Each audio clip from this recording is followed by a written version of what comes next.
अरे मम्मी जी, यहाँ क्या लेने आ रही हैं? तुम उन्हें मना कर दो यहाँ आने के लिए। वैशाली ने राघव से कहा। पता नहीं, हर बार का तमाशा है। एक बेटा और भी है, पर उसके पास नहीं जाएंगी। बस यहाँ हमारा खर्चा करवाने आ जाएंगी, जैसे यहाँ कोई खजाना गड़ा हो। वैशाली बड़बड़ाती हुई अपना काम करने लगी।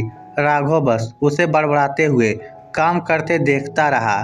काम करते हुए वैशाली को लगा कि राघव का ध्यान उस पर है, इसलिए उसकी तरफ देखकर बोली, ऐसे क्या देख रहे हो? मैं सचमुच चाहती हूँ कि मम्मी जी यहाँ ना आए। दम तो दो बेटों की माँ का भरती हैं और सेवा सिर्फ एक से करवाती हैं। वैशाली, तुम क्या कह रही हो? ऐसे कैसे मना कर दूँ यहाँ आने के लिए? उनकी तबीयत ठीक नहीं रहती है, इलाज की ज़रूरत है। अभी राजेश की फाइनेंशियली कंडीशन भी सही नहीं चल रही है। राघव ने कहा। उसकी कभी फाइनेंशियली कंडीशन सही भी रही थी। जब भी खर्चा करवाने की बात होती है वह यहाँ चली आती हैं। मुझे नहीं पता, इस बार मैं उनका कोई काम नहीं करने वाली हूँ। वैशाली ने दो टूक जवाब दिया। सुनकर राघव हैरान रह गया, पर वह वैशाली से बहस नहीं कर सकता था, इसलिए चुप रहा। आखिर अपनी मम्मी को आने से कैसे इनकार कर दे? अब तो एक काम कर सकता था, मम्मी को राजेश के घर बुला ले और पैसे टके से उसकी मदद कर दे। उसकी पत्नी संगीता समझदार है, वह मम्मी की सेवा कर लेगी। बस पैसे टकों में ही कमज़ोर है, नहीं तो किसी से कम भी नहीं है वह लोग। उसने राजेश को फ़ोन लगाकर कहा और उसे अपनी समस्या बताई तो राजेश भी तैयार हो गया। आखिर पैसे टके की ही तो समस्या थी, वह भी अगर हल हो गई तो दिक्कत क्या थी। हालांकि अन्य भौतिक सुविधा नहीं दे सकते थे, पर उनकी सेवा तो कर ही सकते थे। राजेश ने फ़ोन करके अपनी मम्मी को अपने पास ही बुला लिया। आखिर मम्मी भी अच्छे से जानती थी कि बड़ी बहू तो उनके आने के नाम से ही बिगड़ गई होगी, इसलिए वह खुशी खुशी राजेश और संगीता के पास आ गई। राजेश के पास रहकर ही उन्होंने अपना इलाज शुरू करवाया। हालांकि अस्पताल का बिल और अधिकतर खर्चे राघव ने ही दिए, पर यह बात वैशाली को पता नहीं थी। लेकिन मिलने जुलने वाले रिश्तेदारों ने आग लगाने में कोई कमी नहीं रखी। वैशाली के मामा जी उसी शहर में रहते थे, तो वह समधन जी से मिलने के लिए आए थे। तब बातों बातों में उन्हें पता चला कि खर्चे तो राघव दे रहा था। बस वहां से वह मिलकर वैशाली के घर पहुंच गए और वहां जाकर उसे बता दिया, वैशाली, तेरा पति तो अपनी माँ के इलाज के खर्चे अकेले दे रहा है। आखिर कब तक यूं ही अकेला लुटाता रहेगा? भाई, तेरे देवर देवरानी की तो अभी बहुत मौज हो रही है। खर्चा तेरा पति दे रहा है और नाम तेरे देवर का हो रहा है कि भाई माँ की सेवा वह कर रहा है, इलाज वह करवा रहा है। वैशाली, तू तो सीधी ही रह गई। आज के ज़माने में तुझे तो तेरे ससुराल वालों ने बेवकूफ़ समझ रखा है, कहकर घर में आग लगाकर तो वह चले गए। पीछे वैशाली कैब करके सीधे राजेश के घर ही पहुंच गई। गुस्से में तमतमाती हुई वह अंदर गई तो राघव भी वहीं बैठा हुआ था। उसे देखते ही वह गुस्से में बोली, पता था मुझे तुम यहीं बैठे होगे अपनी माँ की सेवा चकारी करने के लिए। क्या हुआ, तुम इस तरह से क्यों चिल्ला रही हो? राघव ने कहा, चिल्लाऊं नहीं तो क्या आरती उतारूं तुम्हारी?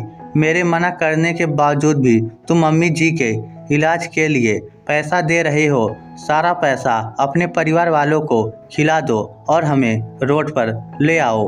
वैशाली गुस्सा होते हुए बोली, अरे मेरी मम्मी है, कुछ सोच समझ कर तो बोलो। इनके इलाज के लिए मैं भला पैसे क्यों नहीं खर्च कर सकता?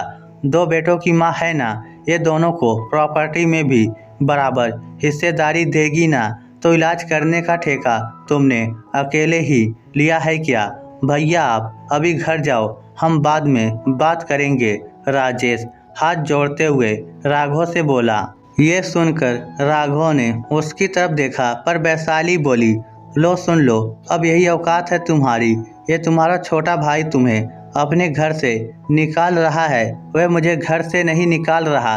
तुम्हारी इस चिल्लाहट को सुनकर कहीं मम्मी की तबीयत तो नहीं खराब हो गई? तबीयत खराब ना हो जाए, इसलिए घर जाने को कह रहा है।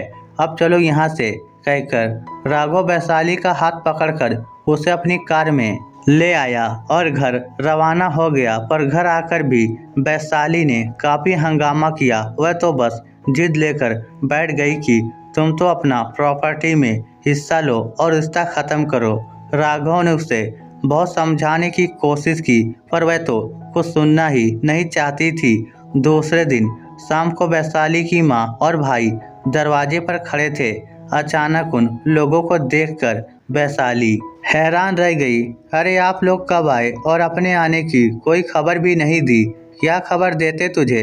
तूने जो खबर पहुंचाई है ना हम तक, वही क्या कम थी क्या?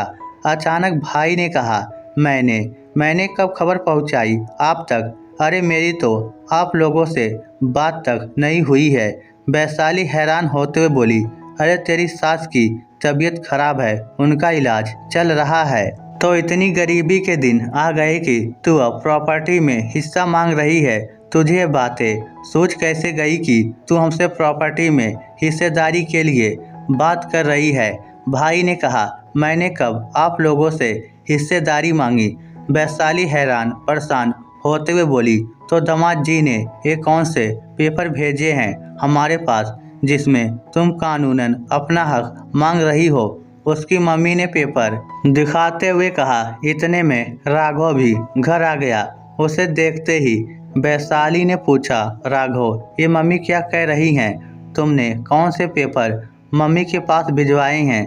अरे प्रॉपर्टी में हक के लिए पेपर भिजवाए हैं। राघव ने कहा, किससे पूछकर तुमने पेपर भिजवाए हैं उनके पास? मुझे प्रॉपर्टी में कोई हक नहीं चाहिए।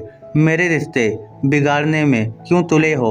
वैशाली गुस्से में बोली, अच्छा तुम्हारे रिश्ते बिगड़ रहे हैं और मेरे रिश्तों का क्या? सुनते ही वैशाली चुप हो गई, पर राघव ने बोलना जारी रखा, तुम्ही ने कहा था कि अपनी मम्मी से प्रॉपर्टी में हिस्सा लो और रिश्ते खत्म करो, तो ये बात तुम पर भी लागू होती है।